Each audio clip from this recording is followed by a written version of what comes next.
Hi chess friends, this is King's Executor from Germany, and today we're going to look at a Benko Gambit game between Julio Granda-Zuniga and Dimitri Gurevich at the American Continental Championship.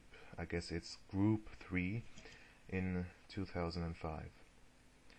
And this game shows you how maybe not to play as black. I'm going to give you alternative lines and the general ideas in this game, what they should be, and how black departed from that. So this is the starting position of the Benko Gambit. White tries to gain space in the center with d5, and black introduces the Benko Gambit with b5. And this is the play fully accepted Benko Gambit. There are of course ways to decline this gambit after a6. White often tries to decline the gambit with b6. After that, you take the pawn and then you develop your pieces onto their Benko squares. And this is somewhat more difficult for black because after accepting, you can see that black has these two open files, and this is the idea of this opening, to pressurize white on the queen's flank. Okay, white in this game played g3, a solid way to proceed. There is of course a lot of alternatives. For example, e4, accepting the destroyed castling rights for white, and after that d6, developing your pieces onto their Benko squares. The king castles by hand, and now after a move like rook to b1, you could adopt the idea of putting your queen onto the diagonal of the white king, for example, like this. This somewhat prevents the central pushes of the pawns and gives black tactical opportunities in some lines.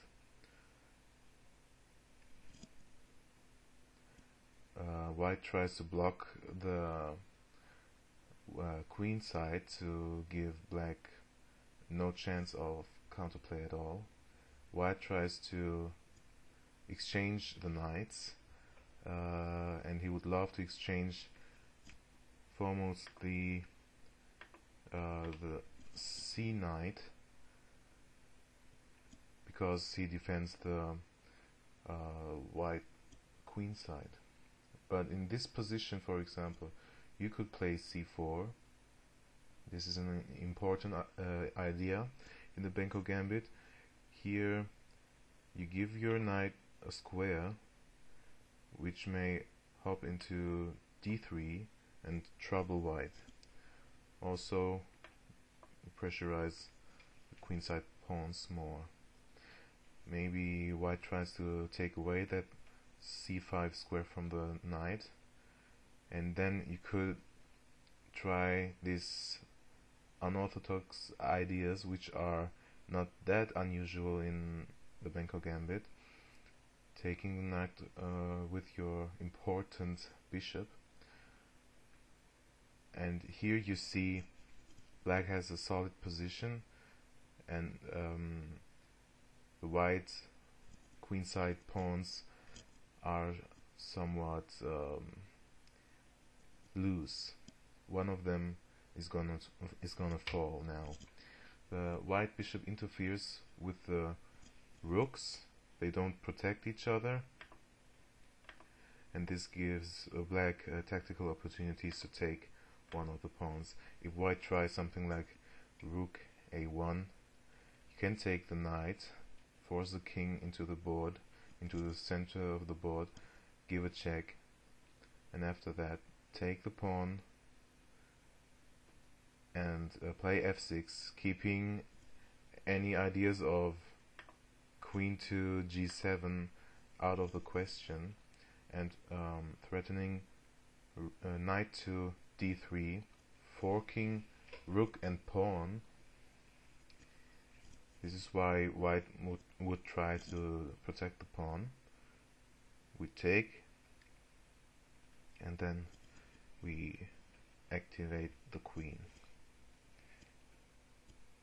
After this, white tries to protect the pawn, and black puts her queen or his queen onto an important diagonal, because now there's no f4 push.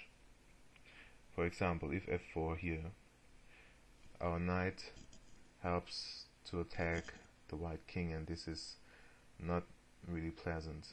After defending that square f7, no, f2, white could take the pawn, and this burns out into a favorable endgame for black, although this should be a draw. And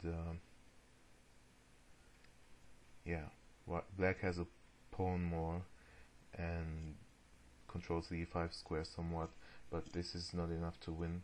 But you know, it's black for choice at least.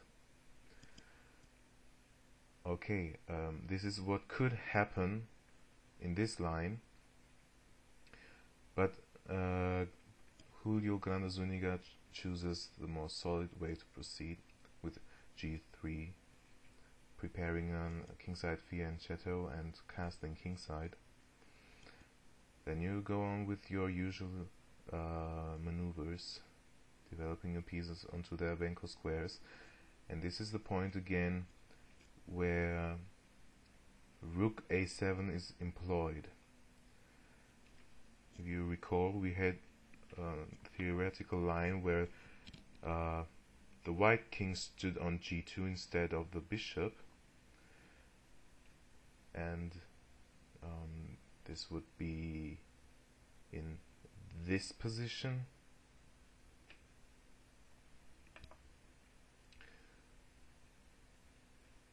But now black tries to put his queen on the a8 square, and there are games of Lev Alberts where this worked really fine for him as black, but I don't think this is a good way to proceed if you don't know all the finesses and when to employ this plan. I think you should almost certainly always prefer queen to a5. This is the most active move and the most active location for the queen, and you see that the bishop is pinning the e2 pawn, and if this pawn should ever move after, you know, something like rook e1 and pawn to e4, then this square d3 would be weakened, and black could make use of this with his knights and his bishop, which is already placed there. So white would try rook to d1, defending that square and not committing his e-pawn yet. And after continuing with the Benko maneuvers, white would try to establish a blockade on the queen side. c4 could be a move here, and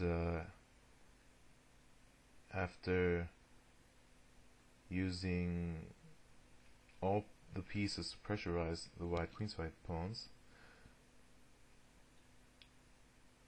black is in trouble after takes, white is in trouble after takes and bishop to h6, attacking one important defender of the pawn on the queen side for white. After renewing the defense for the pawn, you could try to maximize your pressure there by taking the bishop out of the way. I mean, bishop f5 was threatened, attacking the queen and the rook, so e4 could be a move here, and after that the bishop moves back to a6, and now having weakened the before mentioned d3 square, black has very good counterplay, and this is what black dreams of when he plays the Benko Gambit. Well, this could happen if queen a5 in this position would have been played. Gurevich employs the other deployment of the pieces, of the heavy pieces on the queen side for black, and I don't think this is really effective in this position. Rook d1 again, queen a8. It's quite paradoxical to move the queen in front of the g2 bishop here, and these pawns really could be dissolved by pushing e4, e5, and maybe something like after takes, moving this pawn, and the queen could be attacked. This is something you really have to master before you try this. I wouldn't recommend this if you don't. So, e4. Okay. I mean, if in this position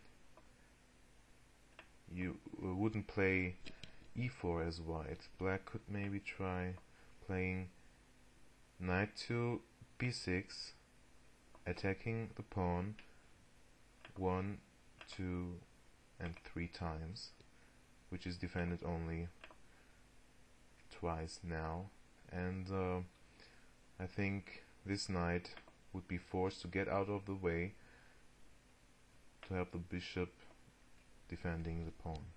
And this could be one important idea in this setup, but as I said, in this position on move 12, queen a5 should be giving black more.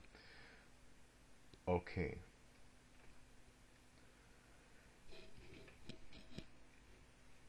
Knight to g4 is an important maneuver in the Benko Gambit, with the idea to exchange knights on e5, and exchanging knights really favor black here because they are supporting the push of the central pawns, trying to attack black on the king side, which is not at all easy if black plays correct. And B, this knight is really important for the queen side and trying to locate the queen side.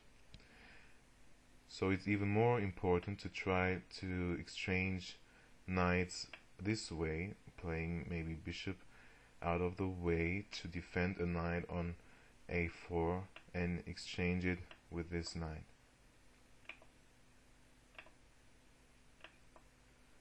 And then the queen side would come under real pressure. Okay, let's go on with part 2 of the video.